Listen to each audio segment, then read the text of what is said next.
This is the You Winning Life Podcast, your number one source for mastering a positive existence. Each episode will be interviewing exceptional people, giving you empowering insights, and guiding you to extraordinary outcomes. Learn from specialists in the worlds of integrative and natural wellness, spirituality, psychology, and entrepreneurship, so you too can be winning life. Now, here's your host, licensed marriage and family therapist, certified neuro-emotional technique practitioner, and certified entrepreneur coach, Jason Wasser. Hey, everybody. Welcome back to the You Winning Life podcast. I'm really excited to introduce today's guest. He is Jim Gale, and he is the founder of Food Forest Abundance, who has a mission to build a free, healthy, and abundant society for generations to come through using food forests that will be growing in every community and every yard around the world. He is the chief storyteller. He is a passionate agriculture and permaculture expert, and he is going to share his passion and his insights on how wherever you live, no matter what size home you have, where you can grow and build a sustainable permaculture garden for yourself. You can grow your own food for yourself, for your family, for your neighbors, and for your community.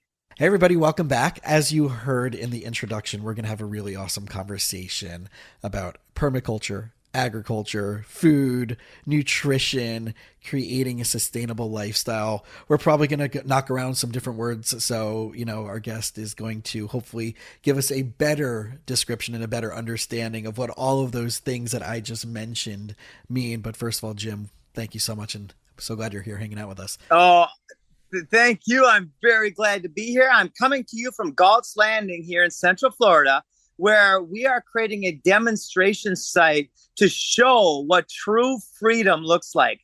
We've got so much food growing here. It's absolutely incredible. Cows and chickens and fish and bees and over 200 different types of edible plants already in the ground.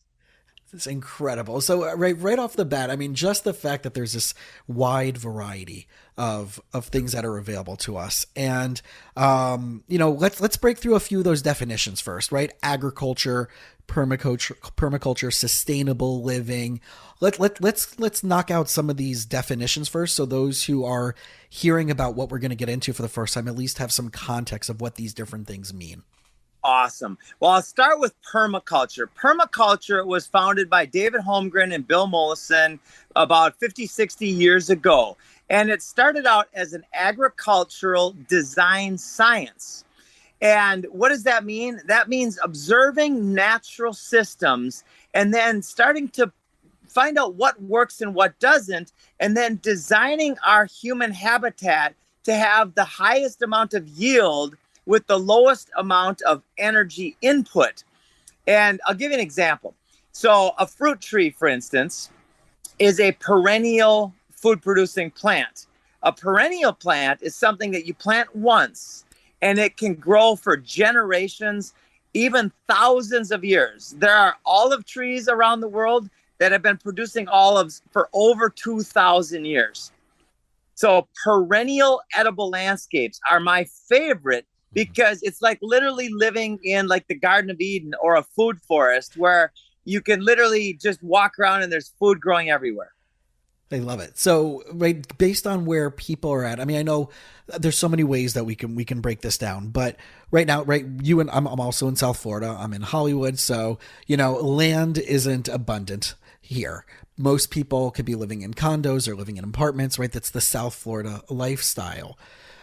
I know a lot of people also love going to, now, it's been leaned into organic, non-pesticides, non-chemical, non-hormone grown foods, stuff like that. But they're expensive and they're very, price fluctuates depending on what's going on, what's available, what's the season. Let's talk a little bit about just the basic, right? Because you have the side of growing it and creating your own experience. Let's talk a little bit from your perspective about the nutrition, about the health sides, about the benefits that lead into someone wanting to get into this type of experience. Well, so permaculture, within the science of permaculture, is the solution to all of the world's biggest problems. And I'm going to say that again because people go, what? Within the permaculture science, we solve deforestation and mass extinction. We will reverse cancer, diabetes, and heart disease trends. We will end hunger, and we will end tyranny. And it's all right there. And this is not a hypothetical thing that I'm talking about. It's a fact. It's proven. So, for instance, there are 44 million acres of lawn in the United States alone. When we take out the poisons and we grow food instead of 50% of our lawns, we do all of that and more. The health of society will skyrocket. People will live to be over 100 as the norm, as the average, because we will no longer be consuming foods that are grown with poisons. Right. So let's talk about that, because I know, there's a famous company out there that has millions and billions of dollars of lawsuits against it. And it's a known fact that if you're an organic farmer and somehow they find a seed from that company in your farm because wind blows it, they will come after you and they will shut down your farming and your company and how, and even there is organic companies. I know this is also to be a fact that organic companies of wine in California that are labeled organic, right? Bioavailable, right? Farming, all the different things that they're doing that are the highest level of organic farming still show up. Pesticides, and most specifically glyphosate. Yep. So that's right. Yeah, go for it. Well, that's absolutely right. Glyphosate is now in everything. It's everywhere. Here's the good news. Well, there's two bits of major good news. One is the farmers now have started suing that company for their wickedly toxic crops infecting their fields. So they've switched it around. Awesome. They're saying, wait a minute, we don't want this. And now your crops are affecting our crops. And by the way, these GMOs that do not produce seed for next year's crop, that is against everything natural, right? Normally farmers will save 10% of their crop and let it go to seed. And then that becomes the seed for the following crop. Well, of course, GMOs, the way they hook you is they say you have to use our seeds because those crops don't provide new seeds anyway, right? The other piece of good news is that nature is so powerful. Some people call her God or source, nature, whatever you call this amazing foundation of life that we have. It's so powerful that if they quit spraying the poisons, nature will, the bacteria, the mycelial network, and all of the different amazing things found in nature will break down the poisons and make them inert within 1 or 2 seasons. Which is so incredible. I just saw the documentary on Netflix. I think it's something about the mushroom. I forgot the name of the title, right? And the guys, if you want to look it up, go on Netflix, type in mushroom, and you'll see it. But one of the things that they talked about, besides just obviously creating the abundance of food that can be grown, whether it's internal, external, and the ways that it's being done, but two, that they did something where they put it on an oil spill, a certain mushroom. And instead of it just being absorbed into the water, into the land, all of the mushrooms actually absorb the toxins, and then you're able to just scoop away the mushrooms that are floating on the surface. So it's fascinating, right? Just alone, like we think of food as a food source, as something to supply and to feed us so we can be sustainable as humans from generation to generation, hopefully now till the end of whatever that time frame is. But the other side of the coin is like, what are we feeding? The things that if we're feeding living animals, what quality of food are we feeding them? And then now another way I would look at this is, what are we feeding the earth? Yeah. Now that is a great question you just asked there, because the soil is like the immune system for our body. When you have healthy soil, then the poisons cannot get through. But when your soil is unhealthy, which is, by the way, when they spray poisons and pesticides and herbicides, these are not like laser guided missiles. They're like nuclear bombs. They kill indiscriminately. They destroy the microbiome. So if you pick up a handful of soil, there are more living organisms in that handful of soil than there are humans on this planet. But when you can't just kill one thing when you add these poisons. So it's killing the whole soil network web of life. So that's why it's so important. The number one thing, in fact, somebody asked me the other day, Jim, how will you know when we've won the war? And I said, well, when we look up and they're no longer spraying poisons in the sky and in the soil and in the water and in the minds of humanity. Yeah. Yeah. It's a powerful philosophy. And I'm thinking about this in regards to, as a licensed therapist, I've gone into the mind body world, and I started taking trainings in integrative nutrition, functional medicine. And one of the protocols that they talk about for healing a human is weed, seed, and feed. Yeah. Right. We got to take out all the junk that's in there, in our microbiome, in our gut specifically, like you were saying, right? What are the foods that you're exposing it to? What are the toxins you're exposing it to? What are the pesticides that are in your shampoos and shaving creams and deodorants, the aluminum, all that stuff, right? We have to eliminate that, right? Number two is, what are we now putting what's the new soil that's going in, and probiotics and proper hydration and nourishing food, fermented food, stuff like that. And then letting it grow. What are you doing to enhance, Are you other stuff, digestion based stuff? And it's such an interesting metaphor for the way you're talking, because of course all that stuff comes from exactly what you're talking about. So it's the layer under the layer.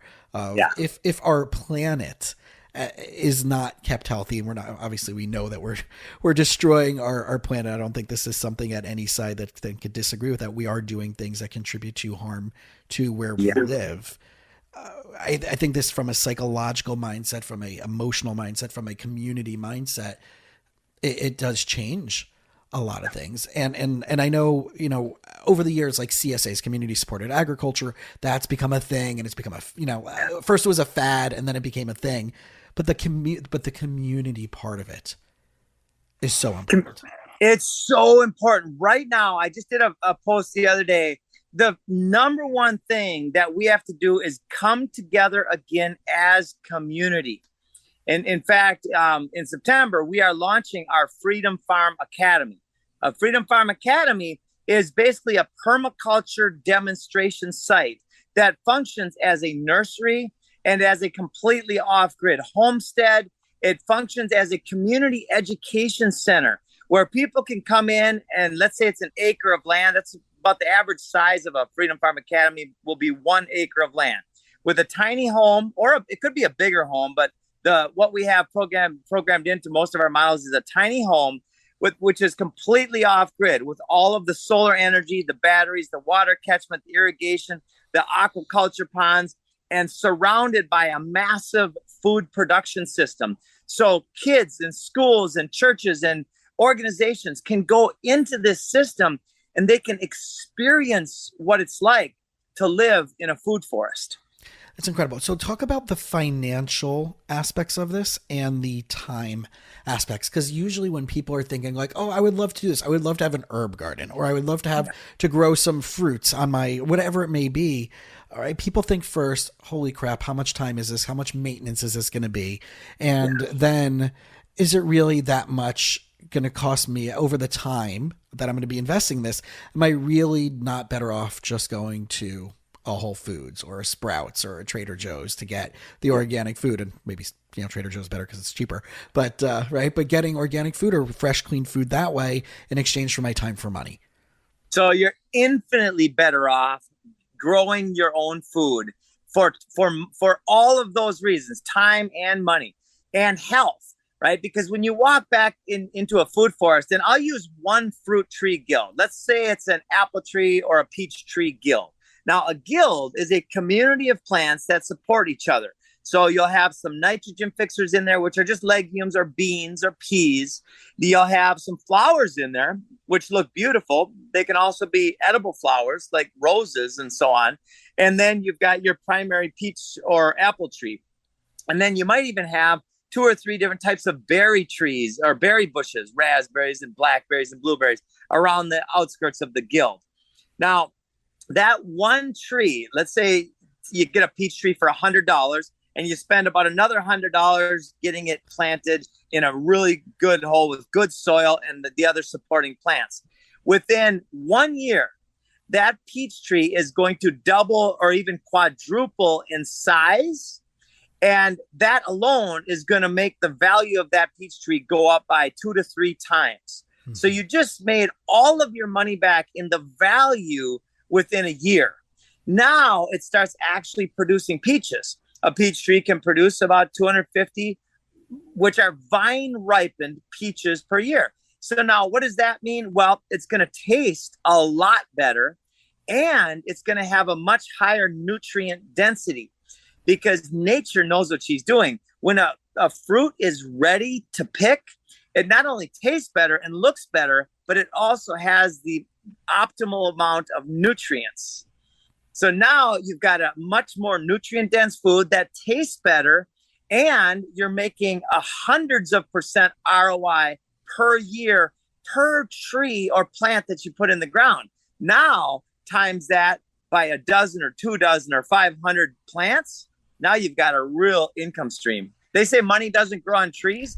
That's a bunch of BS. So then let's break that down a little bit more. So like, cause I'm thinking of like the average person, right? We're both in, like I said, we're both in Florida. So you can go to the outskirts of Orlando and you can still find a nice chunk of land. If you're living here, you're living in a big city, you're living in somewhere where there's not growth to the like the outside of town.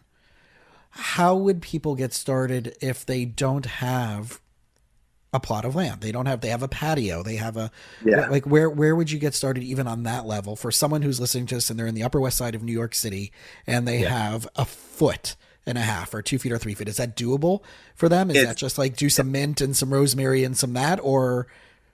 Yep, it absolutely is doable. In fact, the cannabis industry has shown us how they can grow weed in a closet with an LED light and some reflective paint, right? So you can grow so many different types of food, and you can do this on a zero budget. So let's say you have $20 and you want to buy food with that $20. Go to the grocery store and buy organic foods that have seeds in it. Make sure they're the plants that still have the seeds. Buy the fruits or veggies, take out the seeds as you're eating the plants, and then go on YouTube and say, how do I propagate this type of tomato or cucumber or apple or pear or whatever? And even pineapples. You go to the store, you buy a pineapple, you cut the top off of it, you stick the top in the dirt, and now you've got a pineapple plant growing there. Isn't that freaking nuts? It's amazing what nature can do. So you could start on a completely no budget, or if you want to speed up time, and this is where we help a lot of people around the world, is we will design your landscape to be hyper productive. And that's what's called permaculture landscape design. We got 43 designers on our team, and we've made a lifestyle by helping people grow food. So let's get into that, because that's the food forest abundance model, correct? Yes. So before we get to going into that much deeper and what that looks like and all the ways that can do, because I've gone through the website, it's so fascinating. How did you, what was the thing on your personal journey that said, this is it, this is my mission and purpose? Because a lot of the times, right, we know this, and this is one of the reasons why I have my podcast, is that I'm exposing people to different ideas, different ways of solving problems with people who are experts in their area and found their passion and purpose. How did you know that this is what you uniquely wanted to be doing in the world? So when I grew up, my friends called me nature boy. I was always playing with the frogs and the snakes and the turtles and the ducks and everything. And so I innately love nature. And you know what? My kids do too. And all kids, the kids that come here and they pick the raspberries and the blueberries and the blackberries and tomatoes and the guavas, they're just in heaven. And I've had parents say, I have never seen my child so happy before. It's really cool. Oh. So then I went through, my teen years, my 20 years. And then in my 30s, I had sold a mortgage company that I started from scratch. It did about $1.3 billion in gross revenue in 3.5 years. And I had time. And this is kind of a fun story. It was my wake up moment, my red pill moment. I was living in Costa Rica after traveling around the world and doing a lot of different fun stuff after retiring at 35. And I was at a table with a bunch of expats, and the people at the end of the table were saying, Jim, 9/11 was an inside job. And I went, oh, you're freaking crazy. And I laughed at them. And I basically, I said, you're nuts. And they said, Jim, go watch this movie. And I did. It was called Zeitgeist. And the world radically changed for me because I realized what I always knew to be true. And that is that governmente is not there to protect the people, but it's there to control and harvest the energy of the people. And so I learned that the world was not as I thought it was. I also had my first two daughters, Mia and Selah. Now that, when you start having kids, then we start asking questions like, what's the world going to be like in 20, 30, 40 years? What's the world of my grandkids going to be like? And then I learned permaculture. So I red pilled, I had my kids, and I learned that there are solutions. I actually went through 2 years of cognitive dissonance, trying to disprove this crazy stuff that I was learning about the deep state and all that. Well, those are tough years because I was focusing so intently on the problem. As soon as I read Bill Mollison's quote, though the problems of our world are increasingly complex, the solutions remain embarrassingly simple, I started to sob. From that day forward, which is 15 years ago, I have been obsessed, and now more lately, joyfully obsessed with bringing the solution to all of the world's biggest problems to humanity. Love it. So this food thing, I mean, this is really the core of everything, right? It's our fuel. It is simplicity. And, yes. and the more we complicate, and I talk to this all the time with my clients, and they're like, well, I don't know, all these different ways of solving it. I'm like, well, of the problem, of the solutions that you've come up with, or at least the attempts that you think of the solutions, which one is the most simple? Which one of those is the most simple, right? And that's really where it sounds like you're saying, like, right, we talk about being off the grid. And for years, it was this hippy dippy thing of like, you want to be off the grid and you want to just have a cheaper lifestyle and do what you want and whatever it is. But there is, it's interesting because I find myself in this very general, nicely balanced, I take from this side, I take from this side, and everything is about integration. And I really do see that I'm, again, as you look behind me, all of this is integrative nutrition and functional medicine behind me and in the two bookshelves as a therapist. So when people are coming to me and they're like, but I'm stressed out, or I have anxiety, or I have depression, the first thing I'm going to say is, well, I don't know what your blood labs look like. And I also need to know what your diet is. And I also need to know how often you go into the bathroom. And right, so what's your, not just like, oh, are you sleeping? And let me refer you to a psychiatrist. In fact, I don't refer them to a psychiatrist because I also don't take those type of clients. But I think like the idea of like a therapist asking about food, a therapist asking about what's supplementation, right? And obviously, like you said, the foods are bioavailable to us, but not everybody's body is capable of assimilating it and digesting it in the way. So therefore, we do need supplements.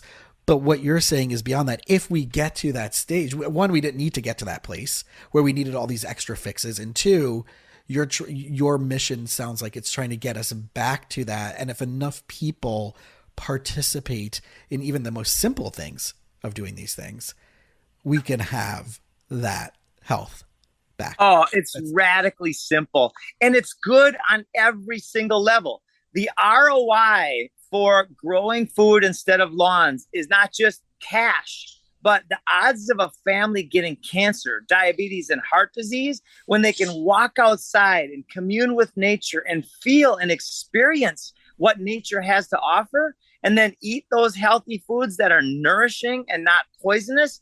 It is literally the difference between a world that is dying and a world that will thrive. And it's happening so fast. This is the apocalypse, which simply means the Great Awakening. Yeah. Right. We are in the midst of the ascension of the apocalypse. The people it's kind of like two parallel societies are being created right now. The people who are still asleep and believing in the mainstream media narrative, which is controlled fear porn. And by the way, fear is the ultimate tool of the slave master. Right? Fear is the foundation of the control of the psychology of humanity. Sure. So the first thing that we get to do is to realize that we're more than this. This is a temporary experience. We are spirit playing a divine game of sorts. right? That's how I look at it anyway. And I love that because it's empowering. I am responsible, able to respond to every single circumstance in my life. Nobody else. There's no white hats that are going to come save me. I'm the white hat. I'm the one who's going to be responsible for every circumstance in my life. And through that responsibility comes empowerment and the ability to make new choices. I love that because I talk about this often, that really you can tell me whatever challenge, issue, theme in the world, whatever it is, good, bad, indifferent. And really there's two ways to split it into a very simple lens. It's all ones and zeros. It's very binary. Are you choosing to be as empowered as you can in this specific topic, or are you still finding reasons or beliefs or justifications or excuses to not be fully empowered? AKA, are you allowing yourself or willing yourself into being a victim? And I think that the more successful we become as humans is that we can sit down on a piece of paper or type it out or whatever and think about all of the aspects of our life, all of the main topics that we decide are important to our life, and kind of rate it, right? It could be on a 1 to 10 scale, and 10 is I'm fully empowered on this, 5 is like kind of like I got work to do, and 1 is like holy crap, I'm still blaming the world, I'm still blaming my parents, I'm still blaming my 5th grade teacher, that baseball coach who benched me that game when I really wanted to, right? I think this goes back to like the psychology and the mindset of everything, like because you call it abundance, right? Yeah. And there's obvious, right? The fact that you chose that word obviously has implications and meanings for you. Yes. Oh, 100%. That's the lifestyle that I'm demonstrating. My job is to live a healthy, happy, joyful, adventurous, wonderful, virile life, a wonderful life. And then to demonstrate that and to really, Napoleon Hill, after studying the greatest minds in business and in different sectors in the history of humanity, came up with this: whatever the mind of man or woman can conceive and believe, it can achieve. Now, I sat with that. I meditated on that quote for many years now, off and on. I say that quote over and over. Whatever your mind can conceive and believe, it can achieve. This isn't just the ramblings of some poet. This is the guy who actually studied the most successful people in the history of the world. Yep. That's a powerful statement. So then if that's the truth, then the question that we ask ourselves is, well, wait a minute. What do I want in life? What can my mind conceive and believe? And then I got the chills right now, because then I started going, well, listen, I know that permaculture has the solutions, and I know that we can demonstrate these solutions, and I know we can find a way to do it at scale. My obsession, my joyful obsession, is to catalyze a shift in awareness, in consciousness, that leads to mass adoption of the most logical and beneficial thing we could do for ourselves. And that's live with faith and courage and joy, and live this freedom lifestyle, this lifestyle of abundance. Love it. And I'll even take it even simpler, because I know, right, on Napoleon Hill and The Secret and Esther Hitt, right, all the people who have tapped into this, but it's, it is neurology 101. And the idea that if you believe that whatever is, then you're correct. And if you believe that it isn't, you're also correct. And I talk about this so often with whether it's therapy clients, whether it's coaching clients, whether it's people, in the young professional singles world, that you can't get anything differently than that which you believe. Yes. And it's biblical. It is. Yeah. Yeah. As a man thinketh in his heart, so is he. And there's so many quotes about that. The thought process, thought, word, deed, right? It starts with an intention and identity and a connection. And then you go from there into the thought. And then instead of being programmed, and that's where the programs are coming from. And who's putting out the programs? BlackRock and all these entities that are not there for our benefit. Right. BlackRock did $21 trillion last year. If they spent 5%, if they invested 5% of that 21 trillion, which is $1 trillion, into the health of humanity, we could have 1 million $1 million permaculture education sites around the world that would produce massive abundance. That's with fewer than 10,000 cities in the world. That's over 100 permaculture demonstration sites in every city in the world. And let's play some numbers on this, because this is real. Like, I always like doing this, and I ask my clients, what's the number that will solve this problem, right? So if we're talking that there's approximately 6 billion souls on this planet, right? Give or take. How much amount of land would actually be needed at what bare minimum cost to feed everybody clean, healthy food? Has that number ever been played out? I love numbers. So first, I want to share this number that population is a problem is a fraud. That is the foundational fraud of these people who are depopulating the world right now. It's not true. When we simply use our resources in a regenerative way, when we use our human ore and we stop using plastics and putting them into landfills, and when we grow food locally, right now our food comes from 1,500 miles away in the United States on average. That's insane. The resources that needs to be in like 5 different vehicles and held by 7 different people. And it's picked 2 weeks or a month or 2 months, even before it's ready to be picked. And so the number is basically when the individuals start to do what's best for themselves. And that's the biggest message to convey is don't grow food because you're trying to save the world. Grow food because it's the best thing you could do for your own life and for the life of your family. Incredible. I'm laughing because I just discovered a local coffee shop, and he sources his beans and he roasts them.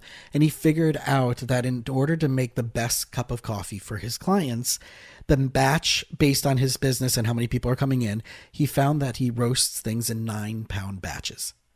Wow. So on average, cool. It's the fresh roasted coffee will be every 1 to 2 days. So you'll either have something that was roasted yesterday or something that was roasted this morning. Right. That's amazing. Yep. And he goes, before days would last me, like the most it would last me was up to 2 weeks, but then I would throw it away, whatever. Cause at that point he wouldn't deem that as fresh, even though we're buying bad coffees that are, that have a sell by date, not a roasted on date. That's a little trick for anybody who wants to get into coffee. Always look for a company that has roasted on date, not the sell by date. So It could be already 10 months old, if not longer. So I go, so why not? And this is so in alignment with what you're saying in a different way. I go, so why not package it and white label it under a different brand? Because it's still obviously really incredible coffee that you're sourcing, and you're doing, family owned farms, and it's organic and all these different things. And, why not sell it after the 2 weeks under a different thing? He goes, I would never do that to anybody. That's awesome. Right. So one, obviously, he's a coffee snob, which is amazing, and he's a purist and all those other things. But the mindset that he has that things have a legitimate shelf life, that things, like you said, about 1,500 miles away versus locally grown, or even the local grown stuff really isn't necessarily local grown because it still has to come from somewhere. But you're talking about like local grown at its source, which is walk 15 feet outside your house and pull it off a tree right there. Yeah. 2 things. First of all, what's the name of that coffee shop? Because I love shining a light on people who are doing it right. Yeah, it's Calusa Coffee in Fort Lauderdale. See, now that's so cool. And that's what we do is we shine a light on the people who are demonstrating what ethics and morality and what these logical things. Like now we're talking about his coffee shop. Yeah. And that's another added function of going to that next level. Well, I see it through my lens of core values, right? So when I was working in my old office, as I told you, right, I was only doing my podcast by Zoom. So when I had that first week in March of whatever it was, how many years ago already at this point, that I was able to pivot really quickly to using this technology over and over again because I was already preemptive. But I remember I had an espresso in my office for my clients. It was easy. I would make them a cup of coffee. We have full service. You have your therapy and your therapist is making you a cup of coffee or tea or whatever. But I did not have white sugar. I had stevia, I had organic honey, and then one of my clients wanted brown sugar. So I'm like, all right, I'll buy you a box of organic brown sugar, right? But that was but you can't get white sugar and you can't get, right? And it'd be everything was organic. But I knew that the beans were not organic. So again, I traded off at a period of time, simplicity over something. Because I'm not going to make drip coffee and let it sit and whatever, blah, blah, blah, right? And then when I came home, I kind of finished up those pods that I had left over. Yeah. And I'm like, all right, let me do this search. And I went on and I searched organic, fair trade, small batch, right? I found and I ended up finding this company, Grounds for Change. They're out on the West Coast. They are carbon neutral. They support women who have been abused in third world countries. Like that meets like I made a decision based on my core values about supporting a company. Also, they roast it. They only send it out to you when they roast it, right? So and for majority of the last, I would say year and a half, every couple of weeks, I'd order a few bags and, whatever. That's awesome. So I think what we're talking about, and I've seen this in some of your other literature when I was preparing for this, was about making decisions through values. And I am a ardent, I don't want to say religious, but like obsessive, a person about values-based decision making. And this really does sound right. Honing this to, you can bring your value of your home, of your community, of your family, your teaching values, you're teaching lifestyle skills, you're teaching self-reliability. Yeah. It's like Boy Scouts on steroids in a way. And simplicity. In fact, if you want, I can go outside right now and I can walk you through some of our food forest elements and see how simple life can be. You want to do that? Yeah, let's do it. And then those who are listening to this, we're going to be as descriptive as possible, but there is always, just so you know, there is a full YouTube video available of every episode. So as you hear Jim describing this, you're like, holy crap, what does that look like? Go over to YouTube and you'll find the video of this in real life as well. So go for it. Let's do it. Awesome. And I will be extra descriptive as we're walking around the food forest. Hey, buddy, feel free to have the bite, and then I'll be probably 15 minutes. All right. So we're at Galt's Landing here in Central Florida. This is our temporary studio, which is a camper. We just ordered 3 tiny homes, and we're also building some very nice homes here. And this is where I like to blow people's minds. The HOAs all around the world the land is treated as a liability in these HOAs. Our land is an asset. So what does that mean? Well, instead of growing lawn, we grow food. And what does that mean? Well, that means we don't share the expenses. We share the profits. Love it. And this is how it could be in every HOA community, every golf course, all of these communities where you have land. This could all be treated in this type of very logical way. So right here, so this is an area, this is a little. Is it coming back a little? We got you back. Yeah, we lost you for a second. Now we got you back. Okay. I think it was just because I was heading out. I think I switched over from the internet system there to the normal Wi-Fi. So behind me is the first food forest. All along here, these are border plants. They're bamboo and many different types of fruit trees. Now, the reason we put this bamboo here, it's a great buffer as a property line. And by the way, this is the type of bamboo that does not spread. Some types of bamboo, they're crazy they spread way too fast. They're hard to get rid of. These are clumping bamboos. So my favorite place, and we're going to go over to the pond. We built a 3.5 acre pond here, and we put 14,000 fish in the pond, and we put 6 different variety of fish, bass and sunfish and catfish and 3 different types of minnows. And then we're using our pond water to fertilize and irrigate, which is to fertigate all of the food forest plants around the pond. So can we break that down? Because there is, I'm assuming, can you see that right there? So that whole thing, guys, if you're seeing that, there's this beautiful, it literally looks like a lake that has been there forever. It's got this beautiful little footbridge going across it. Let me ask you about, I know this is gonna be really hard for people who are listening, but like the nutrients in the water, we're talking about chlorophyll, we're talking about other things as well, correct? Yep. Yes. And so when you have, it's an aquaculture system. So we're growing the fish, and you see all the fruit trees, like there's literally like 400 fruit trees around the edge of this pond. And there's 200 variety. So when the fruit trees drop their fruit, the fruit go into the water, and then the bugs and the fish eat the fruit, and the fish also eat the bugs. And then we use the fertile water from the pond to fertilize all of the fruit trees. It's an incredible closed loop system, and it's all run on solar power. Is there Isn't that amazing? And so to irrigate, I know that one of the things is doing some type of drip irrigation. How are you pulling that water and the nutrients from the water and bringing it over? Is it through irrigation? Is that through hoses? Like, what's the system that's set up to make that happen, to make it easy to feed everything else? Yes. So down at the end, you can barely see it from here, but we have solar panels with a pump and a water extraction system. So we've got these two floating fake geese, and they have the intake valve floating there underneath about 10 feet down.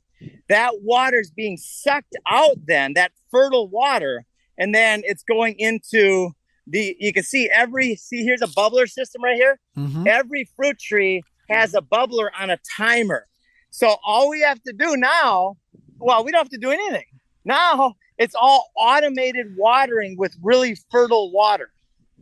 It's insane. It's so cool. So right now we're walking. There's this beautiful, beautiful lake. There's all these little trees and little. These are what type of plants right here that we're walking by? There's peaches and avocados and mimones and mulberry and banana. And there's actually 200 different types. There's loquat, and there's kumquat, there's apple, there's all of the citrus, grapefruit, and tangelo, and lots of different mulberry. So people in like certain states, would this depend on if you're living in the Southeast, right? You're in Central Florida, but would this be any different based on someone who's in the Pacific Northwest, or if they're in upstate New York? How much of these things would be similar? And because I know, right, you're not in South Florida, so you're not hitting limestone right off the bat. So I don't, right. Knowing on all the different things, if you're going deep into the ground, if you're certain things at certain seasons. So I'm assuming these are much more for the closer to the equator type trees. Yeah. So in permaculture, the first thing that we consider is what agricultural zone is the property in. Because like my buddy up in northern Minnesota off the tip of Lake Superior, where it's really cold, he has 300 different species of edible plants growing on his property in a permaculture way. He could leave. I asked him the other day, I said, Chad, what would happen if you would just leave the property? And he said, well, it would, if I came back in 30 years, it would expand, and it would now cover many miles of area around it. Because here's some guava on the ground. Food forests are expansive, right? Because the animals and the wind and the elements will come into the system, and it'll take the seeds from the guava and from the strawberry plant, and it'll start spreading the seeds in the forest around the property. Isn't that amazing? It's incredible. So we're basically refeeding the land above and beyond just ours, right? So I know they talk about honeybees, right? Or any type of bees as the functional representation of a healthy society. And basically a society will collapse otherwise. Yeah, if there's exactly. And so if they're coming, they're going to see that fruit on the floor, they're going to maybe pollen, however that process is, they're going to take something from that. What are we looking at right here? Papaya. And these are like sweet potato vines all over here. We've got hundreds of pounds of sweet potatoes out of the ground within 12 months. This is yucca or cassava. Uh-huh. You can cut one of these cassava. You can cut it in 5 different places. And now you stick that in the ground and you'll have a new cassava plant. Talk about simplicity. You could take this. Now, these are edible as well. These are sweet potato leaves. And you could take the sweet potato vine, you could chop it up into 10 different pieces, and you stick each piece in the ground. And now you've got 10 different new sweet potato plants. So this is an infinite, like you said, a resource loop of infinite value that just starts off with a simplicity here. So those people are not watching, right? He's just snacking away on pretty much everything you walk by. You're just grabbing it and pulling it and eating it. So everything pretty much there is just live and walk. It's This is the ultimate simplicity. This is a moringa tree. Moringa has more vitamin C than an orange, more potassium than a banana, more calcium than milk, more protein than an egg, more iron than spinach, all in the leaves of this miracle tree. And has so many medicinal purposes as well. Which is really, really, really cool. And that's the thing, right? People don't realize this. Some of these plants or their trees, the fruit might be one thing, but the plants or the leaves or the other aspects might have an antifungal or an antiviral, antiparasitic, right? And so there's so many different ways to break this down. Jim, this is so cool. So as we're walking back, I want to talk about how people can start. I know there's the Food Forest Abundance is the company that you're doing. And let's talk a little bit about the multiple ways that people can start learning about this. Like where would, obviously there's the two aspects on the website. There's the Verge Permaculture course. There's a School of Permaculture. Let's break those down for a second. And then let's talk a little bit about the consultations, the designs, and love it. Yeah. Okay. So if anybody out there wants to be in the business of helping your family and your community and your neighborhood be free and be healthy and grow food. So we have the Food Forest Cooperative. We're one of the fastest growing cooperatives in the world right now. We launched 15 months ago, and now we've got partners in about 8 countries and almost every U.S. state. We have many people in Canada and Mexico and Europe and Australia. And so that's the business. If you simply want to grow food at your own home, then everything starts with design. And we have the 43 amazing permaculture designers. The right one will be assigned to your design. It's very much like architecture, where you start out by saying, how big of a house do you want? How much annual beds do you want? Do you want more perennials? So we ask a bunch of different questions. And here's where it gets to be extremely fun, is when we start sharing with customers what's possible. So that's the first part. So then let's talk a little bit more, right? So someone wants to do this. They have an 8 by 10 piece of land and there's a consultation process, right? Yeah. So walk us through what that looks like. Someone who wants to do it themselves, they want to build their own thing for their home, right? They're going to work with someone from the team. There's, right, that would be a starter food forest, I guess we would call that, right? And then there's the idea of going back to a guild. So there basically would be like, okay, so this is like, here's what your backyard is. You basically, the person would give them a map of what it looks like. Yeah, exactly. So we start by asking what the goals are, and then we take measurements of the land. We get a video, like a couple of 30-second videos from different angles of the space, or a minute long, just enough to really give an idea. Then we also Google Earth it. And then we take all of the different data points and put them together along with the agricultural zone. And then we do a custom design. Every single design we do is custom, and it takes about 3 weeks. And it's the foundation of the freedom blueprint for society. Amazing. And then going back to what you were saying, to have these farms in multiple places as places to show, to train, is there retreats? Is there other events that are up in the future about this that are going to be happening? Yeah, constantly. We've got trainings and events going on really all over the world. It just depends on the time of year and different things. We've had several permaculture classes here, and we will have many more in the future. In fact, that's why I just ordered those 3 more tiny homes, so we could bring more people in and teach them what it means to have these types of landscapes. Whoa. Pumpkins and squash. Yeah. What are we looking at? It looks like we're looking at some watermelon.